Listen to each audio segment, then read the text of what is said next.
ഇത് കൊട്ടിയൂർ വന്നപ്പോൾ നമ്മൾ അറിഞ്ഞ ഒരു ഐതിഹ്യമാണ് കേട്ടോ.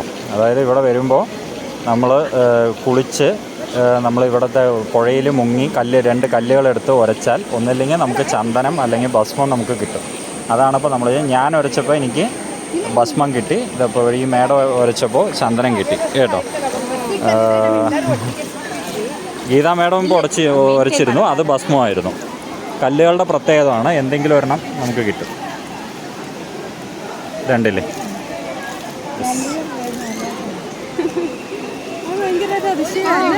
തീർച്ചയായിട്ടും.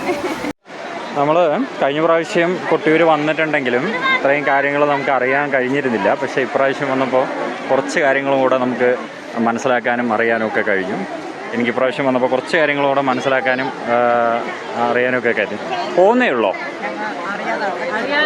കുഴപ്പമില്ല, പോയിട്ട് വരും, ഞങ്ങൾ പുറത്തുണ്ടാവും. അപ്പോൾ നമ്മുടെ ഗസ്റ്റുകളൊക്കെ പോയിക്കൊണ്ടിരിക്കുകയാണ് അകത്തേക്ക്. ഞാൻ അകത്ത് കയറി തൊഴുതു. അപ്പോൾ ഇവിടെ വരുമ്പോൾ ഇവിടുത്തെ പ്രകൃതിയുടെ അതിശയമാണത്. നമ്മൾ കുറേ കാര്യങ്ങൾ നമുക്ക് പ്രകൃതി അതിശയ രൂപേണ കാണിക്കും. നമ്മൾ ഇത്രയും കാലം പല പുഴയിലും കുളത്തിലുമൊക്കെ നമ്മൾ കുളിച്ചിട്ടുണ്ടെങ്കിലും ഇവിടെ നമുക്ക് ഇതുപോലൊരു അതിശയം നമുക്ക് ഒരിക്കലും കാണാൻ കഴിഞ്ഞിട്ടില്ല. ഇവിടെ നമുക്ക് ഓപ്പോസിറ്റ് ആ സാറ് ആ സ്വാമി അവിടെ കുളിച്ചുകൊണ്ടിരിക്കുന്ന സ്വാമി ഇപ്പോൾ അവിടെ ചന്ദനം തൊട്ടായിരുന്നു. ആ ചന്ദനം ഒന്നുകൂടെ തൊടാവോ?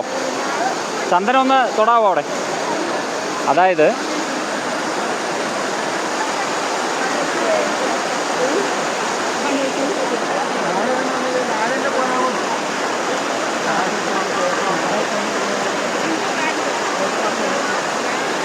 ഓക്കെ.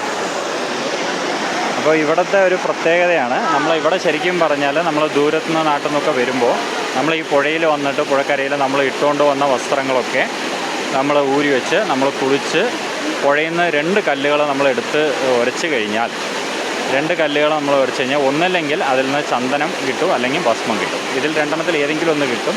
ആ കല്ലിൻ്റെ കളറിൽ നിന്ന് ഒരു കളറ് നമുക്ക് ഉയർന്നു വരും. ഞാൻ ഇപ്പോൾ ഉരച്ചപ്പോൾ ആ വീഡിയോ ഞാൻ എടുത്തു. ഞാൻ ഉരച്ചപ്പോൾ എനിക്ക് ഭസ്മം കിട്ടി. വേറൊരു മേടം ഉരച്ചപ്പോൾ ആ മേടത്തിൻ്റെ ചന്ദനമാണ് കിട്ടിയത്. ആ ചന്ദനം കിട്ടിയ വീഡിയോ ഞാൻ എടുത്തിട്ടുണ്ട്. അതും ഇതിൻ്റെ കൂടെ ഞാൻ എഡിറ്റ് ചെയ്ത് ഞാൻ ഇട്ടുതരാം.